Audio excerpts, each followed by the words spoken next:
that we have discussed some of the software choices, let's look at other possible equipment needs you might have.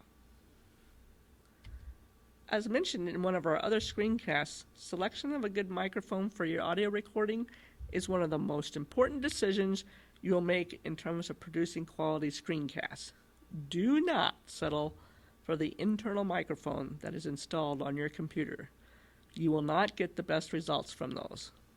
As you watch other people's screencasts, take note of what microphone they are using.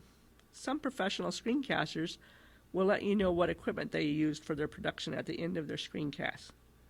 Expect to pay between $60 to $200 to add a good quality microphone to your quiver.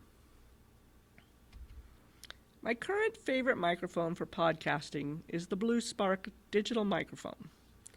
This microphone is a studio-grade condenser, high-end microphone and comes with a shock mount.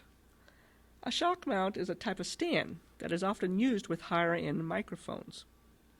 Shock mounts prevent vibrations from being transmitted through the mic stand, which often adds undesired sounds to the output signal. Besides the great sound you will achieve with this mic, it is also laudable for the ability to connect to a Windows or a Mac computer through a USB port with phantom power, or to an iPad through a 30-pin iPad connector.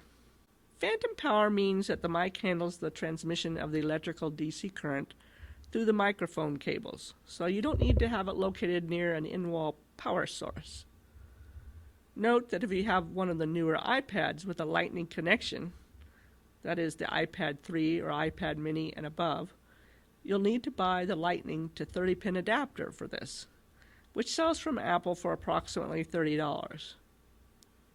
The Spark mic is perfect for recording with Camtasia on your computer or with Explain Everything on an iPad. The going price these days for this mic is around $200, so be ready to put some money on the table for this one. However, it is well worth it.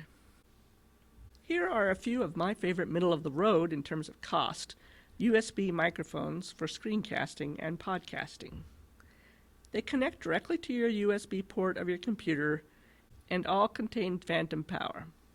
From most expensive to least expensive, first we have the Rode Podcaster microphone. The current price for this microphone on Amazon is $229. Rode's microphones are often used in recording studios and are known for their clarity for voice and low self-noise. If you buy this one, you might want to purchase the shock mount for it at the additional cost of $39. An excellent microphone.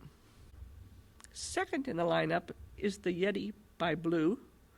Remember, Blue is the company that makes the Spark that I previously mentioned. The Yeti is another USB plug-and-play microphone that sells for around $100. It is a mono-stereo condenser microphone that has the advantage of employing the multiple pattern selection of cardioid, bidirectional, and omnidirectional with the flick of a switch. What do those multiple pattern modes mean? When you flick the switch on the microphone to the cardio mode, you will experience a mic that is well suited for podcast or sung vocals. This sort of mic does best with sound sources that are directly in front of the microphone. It delivers a rich, full-bodied sound, and it's perfect for screencasting. Bidirectional mode records from both the front and the rear of the microphone. It is ideal for capturing the nuance of an acoustic instrument or recording an interview between two people. Omnidirectional mode picks up sound equally from all directions. Omnidirectional microphones are great for situations where you want to pick up the sound of a room during a meeting or for a live recording of a band's performance. It will capture the ambience of being there. The third quality microphone is the Audio-Technica AT2020.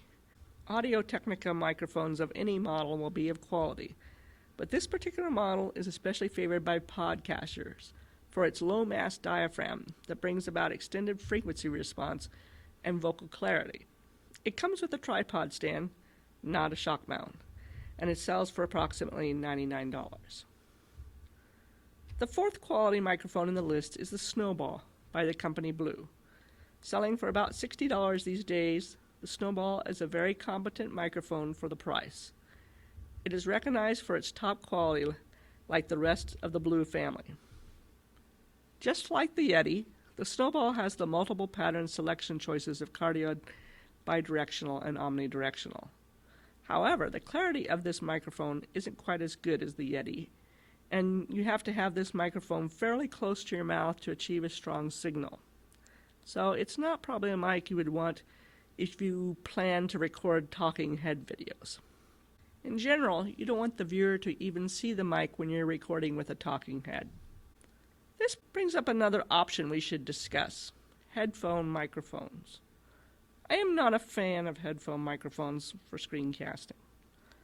Although they work great for synchronous online meetings, such as WebEx or Blackboard Collaborate, and help to avoid feedback when several people are using microphones in an online space, if you plan to use your talking head in your video and you decide to use a headphone microphone, your listeners won't have the most aesthetically pleasing view of you, since your headphones will mess up your totally awesome hairstyle.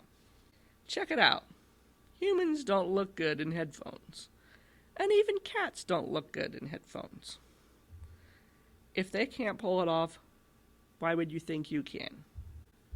Another microphone option for screencasting is to buy a preamp to connect via your USB port to your computer.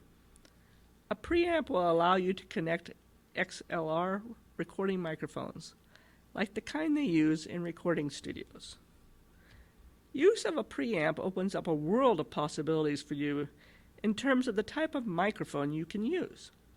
One of my favorite preamps, reasonably priced for around $80, is the M-Audio Fast Track Pro, which has 2 ports that allow you to connect 2 XLR microphones and do a little mixing adjustment during recording.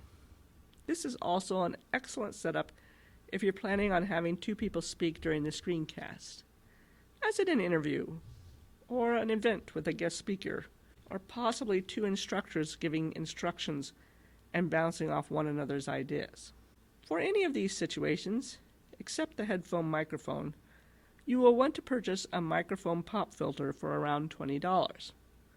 This is a small screen you place strategically between your mouth and the microphone. It will cut down on the snaking sound of your S's and the popping of your P's, your B's, and your T's. Don't underestimate the value of this piece of equipment. It makes a huge difference in the quality of your recording. Why do you think that every professional vocal recording studio uses them? Low on cash? You can make your own pop filter by a visit to Michael's and CVS. Purchase a wooden embroidery ring and a pair of pantyhose. Stretch the hose out over the embroidery ring, and voila, you have a pop filter. How you stand it up in front of your microphone is up to your own creativity, but your invention will work just as well as a professional pop filter. Thank you for the helpful hints, Heloise.